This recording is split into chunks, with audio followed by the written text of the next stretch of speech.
4 years old, and rebuilt it, brought air conditioning and appropriate heating to every elementary school. Our high-poverty schools were not air conditioned.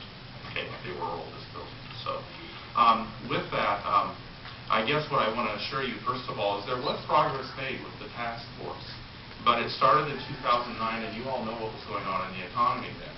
And the resources to continue that work evaporated.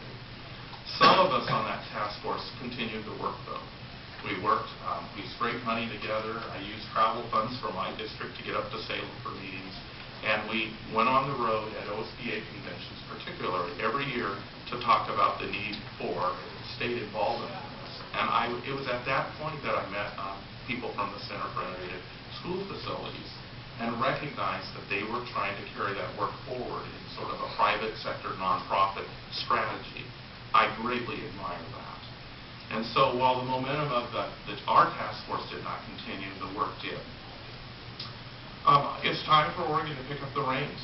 It's time for the capital improvement planning to move ahead, and this bill does that. It's intended to build on the work of the original School Facilities Task Force by providing a strategic framework with recommended programs and funding tools. This framework will help districts and legislators set priorities for renovating, rebuilding, or replacing school facilities that work better for student learning, and that's really important in this. It's not just putting new paint on it. We really need to think about what we need for 21st century learning. It also will inform how districts can develop cost-saving partnerships to maximize those facility investments in ways that reflect Oregon's forward-thinking educational policy, ways that are based on fundamental data points and that leverage national best practices. There was discussion earlier about what do you do when you have excess properties. Our former South Medford High School is now an education center in our community.